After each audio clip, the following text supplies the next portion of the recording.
દરેક વિદ્યાર્થી મિત્રોનું કવિતા યુનિક એકેડમીમાં ફરીવાર હાર્દિક સ્વાગત છે. આજે આપણે વર્તમાન પ્રવાહ કરંટ અફેર્સ બરાબર. બધા સ્ટુડન્ટ્સને ખબર જ હશે કે આવનારી જેટલી પણ લેટેસ્ટ એક્ઝામો છે એમાં કરંટ અફેર તો કમ્પલસરી હોય જ છે, અને એ પણ મિનિમમ 30-20 માર્ક્સ સુધીનું કવર થાય છે બરાબર. તમારે જો ગવર્મેન્ટ એક્ઝામને ક્લિયર કરવી છે તો તમારો 50%નો વેટેજ તો તમારું સમજી લેવાનું કે કરંટ અફેર પર જ હોય છે. નામ હોય છે હિસ્ટ્રી, પણ હિસ્ટ્રી પણ કરંટ અફેર પર પૂછાય છે. સાયન્સ પણ કરંટ અફેર પર પૂછાય છે બરાબર. તો આજે આપણે સ્પેશિયલ વિડીયો વર્તમાન પ્રવાહ એટલે કે કરંટ અફેર પર લઈને આવ્યા છે બરાબર. ઘણા સ્ટુડન્ટ્સની મને કહેતા હોય છે કે મેમ આ ટોપિક પર લાવો કે બરાબર. એ રીતે આપણે ટોપિક વાઇઝ લાવી રહ્યા છે. આપણે લાસ્ટ બંધારણા પણ જોયા હતા, બીજા બધા દેશોનો પ્રભાવ આપણા બંધારણ પર. આજે આપણે કરંટ અફેર પર જોવાના છે, તો વિડીયોને સ્ટાર્ટિંગથી એન્ડ સુધી જોજો બરાબર. જેટલું તમે વિડીયોને જ્યારે જુઓ છો ને એટલું તમને વધારે યાદ રહી જાય છે અને રિવિઝન થતું જાય છે તમારું બરાબર. તો વિડીયોને સ્ટાર્ટિંગથી એન્ડ સુધી જોવું, કેમ કે કરંટ અફેર આપણા માટે બહુ જ ઇમ્પોર્ટન્ટ આઈએમપી ટોપિક છે એક્ઝામ ક્રેક કરવા માટે બરાબર. કેમ કે કરંટ અફેર કલેક્ટ કરવું પડે છે બરાબર. બીજા બધા ટોપિકની તો કલેક્ટ વાઇઝ મળી પણ જાય છે બુકો, પરંતુ કરંટ અફેર ક્યાંથી ક્વેશ્ચન કાઢે છે એ શ્યોરિટી નથી હોતી. એટલા માટે આપણે કરંટ અફેર્સ પર વધારે ફોકસ કરવું બરાબર. તો હવે આપણે સ્ટાર્ટ કરશું. સૌથી ફર્સ્ટ ક્વેશ્ચન શું છે? તાજેતરમાં સમાચારમાં જોવા મળેલું ત્રંબકેશ્વર મંદિર કયા રાજ્યમાં આવેલું છે બરાબર. હાલમાં તમે જોયું હશે ત્રંબકેશ્વર મંદિર ઘણું ચર્ચામાં હતું. તો જે આ મંદિર ખૂબ ચર્ચામાં હતું તે કયા રાજ્યમાં આવેલું છે બરાબર. તમને એવું પૂછી શકે છે. નીચે એમપી એટલે કે મધ્યપ્રદેશ, મહારાષ્ટ્ર, ગુજરાત, એવી રીતે ઉજ્જૈન બરાબર. ઉજ્જૈન આપણું એમપીમાં જ આવ્યું છે. રાજ્યનું નામ આપ્યું હશે, જેમ કે કેરળ આપી દીધું હશે બરાબર. તો તમને ખબર હોવું જોઈએ કે ત્રંબકેશ્વર મંદિર મહારાષ્ટ્ર રાજ્યમાં આવેલું છે બરાબર. ફરી એકવાર ધ્યાન આપજો, ક્યાં આવેલું છે. તાજેતરમાં કેમ આ ચર્ચામાં હતું? કેમ કે તાજેતરમાં સમાચારમાં ખૂબ આના વિશે ચર્ચા થઈ છે, મંદિર વિશે બરાબર. અને એટલા માટે આ ક્વેશ્ચન પૂછાઈ શકે છે. કયા રાજ્યમાં છે? મહારાષ્ટ્રમાં. ત્યાર પછી આવે છે સેકન્ડ ક્વેશ્ચન. આપણે જઈશું. ભારત દક્ષિણ પૂર્વ એશિયા સબસી કેબલ સિસ્ટમ શરૂ કરવા માટે કઈ કંપનીઓ વચ્ચે કરાર થયા છે? તમને ઘણી બધી કંપનીઓ વિશે આપશે. તમને ક્લિયર હોવું જોઈએ કે ભારત આ પડોશી દેશોનો અને બધું સિસ્ટમ કરાર જે હોય છે ને તે વિશે પૂછાય છે બરાબર, જીપીએસસીથી લઈને ક્લાસ 3 સુધીમાં. તો થોડું વધારે ધ્યાન આપવું. ભારત અને દક્ષિણ પૂર્વ એશિયા સબસી કેબલ સિસ્ટમ એ લાઇટ સ્ટોર્મ, માઇક્રોસોફ્ટ, સિંગલટેલ અને ટાટા કોમ્યુનિકેશન વચ્ચે કરાર થયા છે બરાબર. કોના વચ્ચે કરાર થયું છે? લાઇટસ્ટોર્મ, માઇક્રોસોફ્ટ, સિંગટેલ અને ટાટા કોમ્યુનિકેશન વચ્ચે કરાર થયું છે બરાબર. હવે આપણે જઈશું ત્રીજા ક્વેશ્ચન પર. ભારત અને ઉત્તર અમેરિકા વચ્ચેના આર્થિક સંબંધોને મજબૂત બનાવવા બદલ કોને ભારત અને ઉત્તર અમેરિકાના આર્થિક સંબંધોને મજબૂત બનાવવા બદલ 2026 યુએસઆઈ એસપીએફ લીડરશિપ એવોર્ડથી કોને સન્માનિત કરવામાં આવ્યા છે? જો આ પૂછાઈ શકે એવું ક્વેશ્ચન છે બરાબર. કોને સન્માનિત કરવામાં આવ્યું છે? તો સુનિલ ભારતી મિત્તલ. કોણ આવશે આન્સર બરાબર? સુનિલ ભારતી મિત્તલ. કેમ લેટેસ્ટમાં છે ચર્ચામાં? કેમ કે ભારત અને અમેરિકા વચ્ચેના સંબંધોને મજબૂત બનાવવા માટે આ લીડરશિપ એવોર્ડથી સન્માનિત કરવામાં આવ્યું છે. એટલા માટે આ ક્વેશ્ચન તમારો પૂછાઈ શકે છે. કોણ છે? યુએસઆઈ એસપીએફ લીડરશિપ એવોર્ડથી કોને સન્માનિત કરવામાં આવે છે? તો સુનિલ ભારતી મિત્તલને.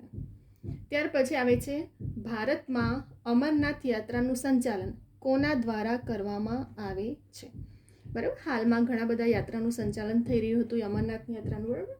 તો એમાંથી ઘણા ભક્તો પણ જાય છે.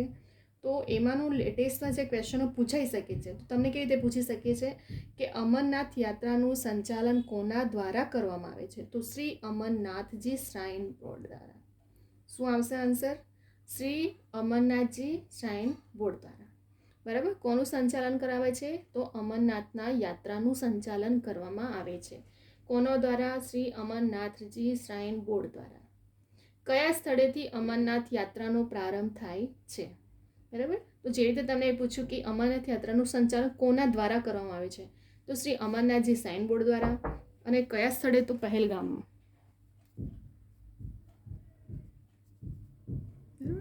તો અમરનાથ યાત્રા બરાબર સંચાલન કોના દ્વારા કરવામાં આવે? તો અમરનાથજી શ્રાઇન બોર્ડ દ્વારા. અને જ્યારે એવું પૂછવામાં આવે છે કે કયા સ્થળેથી અમરનાથ યાત્રાનો પ્રારંભ થાય છે, તો અમરનાથ યાત્રાનો પ્રારંભ થાય છે પહેલગામથી. ક્યાંથી થાય છે અમરનાથ યાત્રાનો પ્રારંભ? પહેલગામથી. ફરીવાર ધ્યાન આપજો, જ્યારે અમરનાથ યાત્રાનું સંચાલન કરવામાં આવે છે તો સંચાલન એ અમરનાથજી શ્રાઇન બોર્ડ દ્વારા કરવામાં આવે છે અને અમરનાથ યાત્રાનો પ્રારંભ થાય છે પહેલગામથી. તમને 4 ઓપ્શન આપ્યા હશે, એમાંથી તમને ખબર હોવું છે કે યાત્રાનો જે પ્રારંભ થાય છે એ ક્યાંથી કરવામાં આવે છે? તો પહેલગામમાંથી. બરાબર. કોના દ્વારા સંચાલન થાય છે અને અમરનાથ યાત્રાનો પ્રારંભ ક્યાંથી થાય છે? બીજો એક ક્વેશ્ચન પૂછાશે, અમરનાથ યાત્રા માટે પ્રસિદ્ધ અમરનાથ મંદિર જમ્મુ કાશ્મીરના કયા જિલ્લામાં આવેલું છે? બરાબર. શું પૂછ્યું છે? અમરનાથ યાત્રા માટે જે પ્રસિદ્ધ અમરનાથ મંદિર એ જમ્મુ કાશ્મીરના કયા જિલ્લામાં આવેલું છે? તો તમને ખબર હોવું જોઈએ કે અનંતનાગ જિલ્લામાં આવેલું છે. બરાબર. સંચાલન થાય છે અમરનાથજી શ્રાઇન બોર્ડ દ્વારા, યાત્રાનો પ્રારંભ થાય છે પહેલગામ દ્વારા, અને જે અમરનાથનું મંદિર છે જમ્મુ કાશ્મીરનું એ ક્યાં આવેલું છે? તો અનંતનાગમાં આવેલું છે. ક્લિયર? બરાબર. આ 3 ક્વેશ્ચન એવા છે કે જો હાલમાં જે તમારા કરંટ અફેર્સમાં એવા જ ક્વેશ્ચનો પૂછાય છે કે લેટેસ્ટ ચર્ચામાં હોય છે. તો આપણે જે લેટેસ્ટ ચર્ચામાં વધારે ન્યૂઝમાં આવતું હોય ને એ વસ્તુને વધારે ઇમ્પોર્ટન્ટ છે, એટલે વધારે ફોકસ કરવું એ ટોપિકને. અહીં આપણને અમરનાથ યાત્રાનું લેટેસ્ટમાં પૂછાઈ રહ્યું છે એટલા માટે કેમ કે હાલમાં ચર્ચામાં ઘણું હતું. યાત્રાનો પ્રારંભ આપણા માટે બહુ જ હિન્દુઓ માટે ઇમ્પોર્ટન્ટ છે. બરાબર. તો આ ક્વેશ્ચન પૂછાઈ શકે છે. કયા સ્થળેથી અમરનાથ યાત્રાનો પ્રારંભ થાય છે? તો પહેલગામથી. અમરનાથ યાત્રા માટે પ્રસિદ્ધ અમરનાથ મંદિર જમ્મુ કાશ્મીરના કયા જિલ્લામાં આવેલું છે? તો અનંતનાગ. ત્યાર પછી આમ હાલમાં લેટેસ્ટમાં ICC women's T20 world cup 2026નું આયોજન કયા દેશમાં થયું હતું? બરાબર. આ વિમેન્સનું છે તો વુમન્સના રિલેટેડ કોઈ પણ ક્વેશ્ચન હોય તો પૂછાઈ શકે છે. બરાબર. કયા આઈસીસી વુમન્સ વર્લ્ડ કપ 2026નું આયોજન કયા દેશમાં થયું હતું? ઇંગ્લેન્ડમાં. કયા દેશમાં? તો ઇંગ્લેન્ડમાં થયું હતું. બરાબર. ICC women's T20 world cup 2026 કઈ ટીમ વિજેતા બની? બરાબર. તો વિજેતા કોણ બન્યું હતું? કયા દેશમાં થયું? તો ઇંગ્લેન્ડમાં. અને વિજેતા કોણ બની? તો ઓસ્ટ્રેલિયા થઈ. બરાબર. 15 વર્ષ અને 99 દિવસની ઉંમરે ડેબ્યુ કરીને ભારતનો સૌથી યુવા આંતરરાષ્ટ્રીય ક્રિકેટર કોણ બન્યું છે? તો વૈભવ સૂર્યવંશી. બરાબર. આ પૂછાઈ શકે છે ક્વેશ્ચન કેમ કે 15 વર્ષનો અને 99 દિવસની ઉંમરે તેણે ભારત ડેબ્યુ કર્યું છે, જેથી ભારતનો સૌથી યુવા આંતરરાષ્ટ્રીય ક્રિકેટર બન્યો છે. કોણ? વૈભવ સૂર્યવંશી. બરાબર. એટલે જે ટોપિક પર વધારે તમને લેટેસ્ટ ચર્ચામાં કરવામાં આવી હોય તો એ ટોપિક પર આપણે વધારે ધ્યાન આપવું અને વધારે ફોકસ કરવો. બરાબર. ફરી એકવાર આપણે ફટાફટ રિવિઝન કરી લઈએ. બરાબર. કેમ કે જેટલું આપણે કરંટ અફેર એવો ટોપિક છે, જેટલું આપણે ફટાફટ રિવિઝન કરશું બરાબર એટલું રિવિઝન તમને યાદ પણ રહી જશે. અને આવનારી એક્ઝામ ક્રેક કરવા માટે કરંટ અફેર્સના દરેક ક્વેશ્ચનો એમપી જ હોય છે. બરાબર. અને હાલમાં જેટલી પણ ગવર્મેન્ટની એક્ઝામો છે એમાં કરંટ અફેર મિનિમમ 20 થી 30 માર્કનો એવરેજ તમારું કાઢવામાં જ આવે છે. એટલે જો એક્ઝામ ક્રેક કરવી હોય ને તો 50 માર્ક્સનું ધારી લેવાનું કે 50 માર્ક્સનો એવરેજ તો આપણે કાઢવાનો જ છે આમાંથી. બરાબર. ફટાફટ એકવાર રિવિઝન કરી લઈએ આપણે. તાજેતરમાં સમાચારમાં જોવા મળેલું ત્રંબકેશ્વર મંદિર કયા રાજ્યમાં આવેલું છે? તો મહારાષ્ટ્રમાં. કેમ કે આ મંદિર હાલમાં ખૂબ ચર્ચામાં હતું એટલા માટે. ભારત દક્ષિણ પૂર્વ એશિયા સબસી કેબલ સિસ્ટમ શરૂ કરવા કઈ કંપની વચ્ચે કરાર થયો? તો લાઇટસ્ટોમ, માઇક્રોસોફ્ટ, સિંગટેલ અને ટાટા કોમ્યુનિકેશન. ત્યાર પછી આવે છે ત્રીજો ક્વેશ્ચન. ભારત અને ઉત્તર અમેરિકા વચ્ચેના આર્થિક સંબંધોને મજબૂત બનાવવા બદલ 2026 USASPF લીડરશિપ એવોર્ડથી કોને સન્માનિત કરવામાં આવ્યા છે? બરાબર. કેમ સન્માનિત કરવામાં આવ્યો છે? કેમ કે ભારત અને ઉત્તર અમેરિકા વચ્ચેના આર્થિક સંબંધોને મજબૂત, આ જે તમારા આજુબાજુના આપણા પડોશી દેશો હોય છે કે પછી દેશોના કરારો હોય છે બીજા દેશોના, બરાબર, તો એમના વિશે ખાસ પૂછાય છે એક્ઝામમાં. તો એ લીડરશિપ એવોર્ડથી કોને સન્માનિત કરવામાં આવ્યું હતું? તો સુનિલ ભારતી મિત્તલને. બરાબર. ભારતમાં અમરનાથ યાત્રાનું સંચાલન મેં હમણાં જ કીધું તમને કોના દ્વારા કરવામાં આવે છે? અમરનાથજી શ્રી શ્રાઇન બોર્ડ દ્વારા. અને અમરનાથ યાત્રાનો પ્રારંભ તો પહેલગામથી થાય છે. બરાબર. અમરનાથ યાત્રા માટે પ્રસિદ્ધ અમરનાથ મંદિર જમ્મુ કાશ્મીરના કયા જિલ્લામાં આવેલું છે? તો જે આ અમરનાથ યાત્રા માટે જે પ્રસિદ્ધ અમરનાથનું મંદિર છે એ જમ્મુ કાશ્મીરના અનંતનાગ જિલ્લામાં આવેલું છે. ICC women's T20 world cup 2026નું આયોજન કયા દેશમાં થયું હતું? આયોજન ક્યાં થયું હતું? તો ઇંગ્લેન્ડમાં. અને વિજેતા કોણ બન્યું? ઓસ્ટ્રેલિયા. બરાબર. 15 વર્ષ 99 દિવસની ઉંમરે ડેબ્યુ કરીને ભારતનો સૌથી યુવા આંતરરાષ્ટ્રીય ક્રિકેટર કોણ બન્યું છે? તો વૈભવ સૂર્યવંશી. બરાબર. 15 વર્ષ 99 દિવસની ઉંમરે ડેબ્યુ કરીને ભારતનો જે સૌથી યુવા આંતરરાષ્ટ્રીય બન્યો છે એ છે વૈભવ સૂર્યવંશી. બરાબર. તો અહીં આપણા કરંટ અફેરના 9 ક્વેશ્ચન જોઈ લીધા છે. આપણે રિવિઝન પણ કરી લીધું છે. બરાબર. આ એક્ઝામમાં કરંટ અફેર્સના રિલેટેડ મોસ્ટલી એક્ઝામમાં પૂછાતા ક્વેશ્ચન હોય છે, તો જેથી કરીને વિડીયોને સ્ટાર્ટિંગથી એન્ડ સુધી જોજો. બરાબર. જેથી રિવિઝન એ તમારું થઈ જાય. બરાબર. હા, અહીં આપણા 9 ક્વેશ્ચન પણ જોઈ લીધા આપણે. તમે લાઈક, કમેન્ટ અને શેર કરજો. તમારા ફ્રેન્ડ સર્કલમાં પણ વોટ્સએપ ગ્રુપમાં બધે શેર કરો, જેથી કરીને દરેક સ્ટુડન્ટ સુધી આ વિડીયો પહોંચે.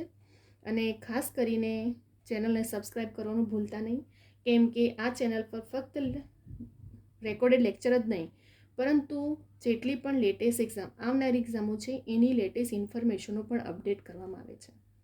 બરાબર. તો આ જે લેટેસ્ટ ઇન્ફોર્મેશનો તમને તરત જ તાત્કાલિક મળી રહે અને તમે ફોર્મ ભરવાનું ચૂકી ના જાઓ. લાસ્ટ ટાઈમે ઘણા સ્ટુડન્ટો રહી ગયા હતા, તો એના માટે સબસ્ક્રાઈબ કરીને નોટિફિકેશન માટે બેલ આઇકોનને ઓન રાખજો. બરાબર. અને કોઈ પણ ક્વેરી ક્વેશ્ચન હોય તો કવિતા યુનિક એકેડમી મારી ઇન્સ્ટાગ્રામની આઈડી છે, જેના પર તમે ક્વેશ્ચન મને પૂછી શકો છો. કોઈ પણ એક્ઝામ રિલેટેડ ઇન્ફોર્મેશન તમને મળશે. બરાબર. તો અહીં આપણા 9 ક્વેશ્ચન પણ જોઈ લીધા છે. અને ખાસ કરીને લાઈક, કમેન્ટ, શેર કરજો તમારા ફ્રેન્ડ સર્કલમાં પણ, અને સબસ્ક્રાઈબ કરવાનું ભૂલતા નહીં, જેથી કરીને તમને ડેલી રેકોર્ડેડ લેક્ચર અને આવનારી એક્ઝામની ઇન્ફોર્મેશનો પણ મળતી રહે. તો હવે અહીં આપણે વિડીયોને સ્ટોપ કરી રહ્યા છીએ. નેક્સ્ટ વિડીયોમાં આપણે બીજા બધા પણ એવા કરંટ અફેર્સના ટોપિકો લઈને આવશું. બરાબર.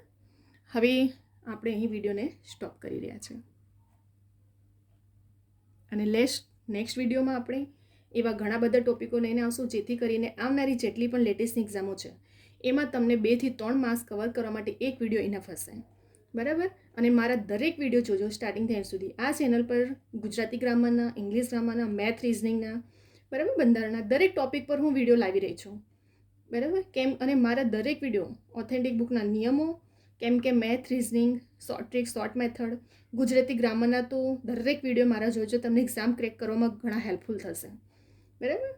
તો હવે આપણે નેક્સ્ટ વિડીયો બીજા બધા ટોપિકો સાથે લઈને આવશું. અહીં વિડીયો સ્ટોપ કરી રહ્યા છે.